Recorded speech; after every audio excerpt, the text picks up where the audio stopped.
All right, my first guest is Miss Crystal Bass. She is here. I first have to thank the wonderful Natasha Brown for introducing me to her and getting her on the show. I'm very happy that you're here. How are you today? I'm great. Thanks so much for having me. You're very welcome. Okay, let's get straight to it. Tell me about your book, Dark Clouds. So, Dark Clouds is my first novel. I've self-published it under Crystal Clear Publications. Self-published? Yes. Okay. Self-published. Self-published. And the story is about a family in Baltimore, and it takes you through the trials, tribulations of a family. If you have a family, you can relate to the story. It takes you through all the different issues that families deal with, whether there's secrets within the family, whether there's disease, death, and coping mechanisms, whether, you know, people are going to jail, people are strung out on drugs, just something for everybody. Okay, so how did you get, what made you decide to be an author? How did you what made you sit down and say, I can write a book, I'm gonna do this, and publish my own book? Well, I was encouraged by a lot of people that I shout out in the book.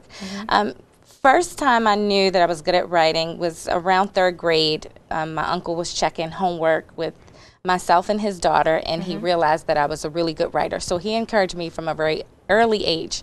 However, Dark Clouds was the beginning of a short story for an assignment at school, and my professor encouraged me to continue going with it because the story was compelling and he wanted to know more and what was going to happen. So that's the birth of Dark Clouds. You're a Morgan State graduate? Yes, I am. Morgan State in his house again. And so are you from Baltimore? Yes, originally, yes. Okay, and then you've traveled to California too? Yes. Everybody knows. What part of California were you in? Well, I was in a couple of parts, but I was in Van Nuys for the most, in the Valley. Okay, and you were pursuing a career in entertainment, if I'm not mistaken? Yes, actually, when I was in junior college here at Catonsville, they had a big cattle call in 1998 for Enemy of the State. And so, you know, I went to the cattle call just as extra credit for a theater class. And I got there late and was number 10,000 and some odd around my chest. And they came through the line and picked out just a few people. One was me, and they called about a week later. I had the role of being a stunt woman for Regina King. Wow. Yes, and then they took me to LA, and that's how I started living there. That's so cool. Of all of those people. Yeah, it's cool. So how was that? What did you have to do as a stunt double? You know, get tossed around in cars a lot, roll down hills, jump through glass. They don't all require that kind of any special training? They just pick people Well, no, to do not that? really. Not really. Did Well, you I hurt started yourself? small first. The Okay. first movie I did, Enemy of the State, I was a body double. Okay. So I did a lot of running and, you know, that kind of thing. Did you meet Will Smith? Of course, yes. Oh, Will Smith. So anyway, That's a whole nother story. That's a whole nother segment. Is he as fine as he Yes. is in person? He's very fine. That's a married man. I'm gonna tell you Forgive me. something about Will Smith that I was shocked on the set of Enemy of the State. He didn't even tie his own shoes. I saw people coming, tying his shoes and everything, and I was just like, wow. Wow, Okay. must be nice. I love his kids right now. They are doing Yes. amazing things. Yes. Good for them. Good for you. So tell me about how, and then you came back to Maryland. Why And did you then come back? a tragedy, a family tragedy caused me to come back because, like I said, I was going to junior college and I was pursuing theater. And then I left and went to California. I worked out there in theater for 5 years. I did everything from stunt things to cameo roles For 5 and shows. years? For 5 years, I earned a living. Wow. I did a lot of things. I did wardrobe. I did a whole bunch of things. And then a family tragedy happened that brought me back to Baltimore. When I came back to Baltimore, I thought, you know, I could just get a regular job, but I should pursue. Once being in California, seeing behind the scenes how all the movies were filmed and how they're directed, I felt like I could do that myself. So that's when I started writing, well, finishing up my writing and just feeling like I could take this and turn it into a film as well. So when you cast somebody, you know, I'm trying to expand. I got experience in television and film. Yes, you do. So, you know, you could, we talk about that a little later. So tell me about the book, some more about the book. First of all, let's talk about the artwork on the cover. This is very nice and different. Who did this for you? Well, a student. Her name is Brianna Faulkner, and she was a student at UMBC at the time. And what we wanted to do with that cover, I wanted to bring back, just like people were bringing back old school music at the time, I wanted to bring back an old kind of cover. I didn't just want a photograph. Right. That's easy. So I wanted to bring back the Romare Bearden style with a collage. So that's actually a collage. It's a bunch of itty bitty papers just fused onto a big poster board and scanned to make that cover. Tell me about being I love writers. And I've also learned from Natasha too that writing is so very much important in our business and how we communicate and how we get further. I really think that I could be the bomb.com if I spent more time writing, planning, organizing, if I wrote more. How often do you write? Tell me about you as a writer. How does writing work in your life? How do you fit it all in? Well, writing takes a lot of discipline, and that comes with time. You really have to set aside something that's reasonable for you. Our lives are very busy, but sometimes I tell myself, okay, my goal is 2 pages a day. That's realistic for me at this time. Right now, I'm working on a sequel because it's by popular demand. Everyone wants it. Everyone wants to know what happens to these characters. So I'm working on a sequel, and I make myself at least do 2 pages a day. I would like to do more. And maybe that's coming, but right now I just commit. So I think the key is finding what's good for you, what works for you, and what you think is reasonable in your busy daily life. And I know also that you are a speaker. You're about empowering our young women. One thing I'm very serious about, and I would like to figure out a way to make my voice heard about young women and becoming moms too soon sometimes, and also single parenthood. You have some experience with that yourself. Yes. So tell me how you are getting out there. Tell me how, or speaking and letting your voice be heard. Well, I would like to do more, but right now I mentor. Okay. And so it's just very important to me to try and give back and maybe help people in the things that I had to learn the hard way. And so I think a lot of times as parents, when you are telling something to your children, they don't really want to hear it.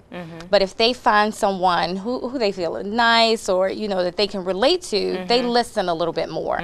So I'm starting on a small scale, but I would like to get out more into the middle schools and the high schools. I've done some college. I've gone back to Morgan and done some speaking. Okay. But I would love to reach a larger audience as far as high schools and middle schools are concerned. I would love to too. So we're going to talk to Natasha's in the house, Think Brown Inc. We're going to talk about this and make it happen, because I really think that is, I'm not going to say that's my calling, but it would be irresponsible of me to not share my story, because like you said, people make mistakes, and it's very easy to make those mistakes when you don't know no better. You don't want to listen to instructions and do what you're told. I feel like people might be able to identify with me. Right, and for me, a lot of it has to do with my story. So I didn't have a silver spoon. And the things that I'm going to speak to these young ladies about, they're things that I lived, I did, I've been through, you know, and I really have a story to tell. I don't want to give away too much too soon, but I've had to deal with issues on my own dealing with, you know, jail, things like jail. And I've persevered over that. I have a very good job, very well educated, things like that. But we can fall into traps dealing with different men, and it all comes from, you know, it starts at home. That's one of the things. It starts at home, and that's one of the reasons why I mentor. Okay, so we're going to have you back on the show so we can talk about some of those things. Okay. And the sequel as well. Yes. So what's your website? Give the folks your website. www.crystalclearpublications.com. Get more information from her. Ladies and gentlemen, you will see her again. Hopefully see us together doing something, working out, or you might see me in dark clouds. Thank you very much for being here. Thank you so much. No problem at all. We'll be right back.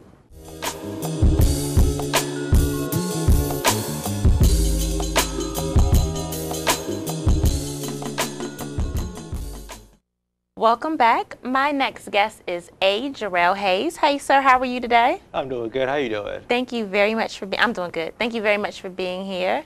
So tell me about your new book that's coming out, Two Women from Man. Two Women from Man is a book of poetry. It's a poetry collection of love poems, basically from the masculine perception for love for the feminine.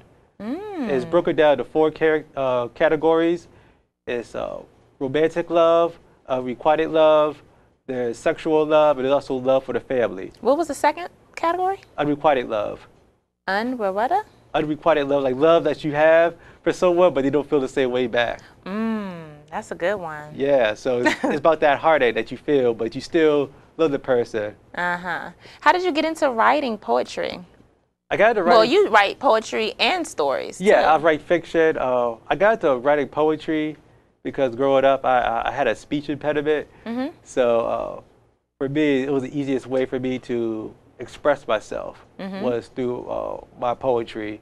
With the fiction, I write fantasy fiction. And growing up, I read a lot of fantasy books, but I never saw like any black characters inside it. It wasn't until in my later years that I read Octavia Butler, who was an African American science fiction fantasy author.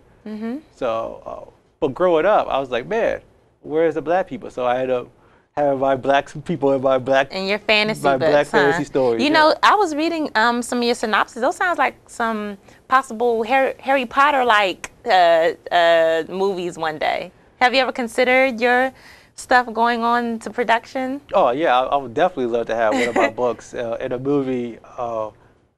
Definitely, sort of like the Lord of the Rings. Yeah, that's what I'm thinking. Like type of fantasy, feel. right? Yeah, but I went on that massive level too. Yeah, That was, yeah. That sounds cool. So tell me about your upbringing. I looked at your bio, and you went through a few trials and tribulations coming up, but you were able to come into the wonderful young man we see before us today. Can you tell us about growing up? You're from Maryland? Yes, from outside of Baltimore, a suburb in Howard County, and yeah, growing up, I had like a really bad temper, and I was just acting outside school growing up, and I eventually got some psychiatric help, and it was discovered that I have schizoaffective disorder.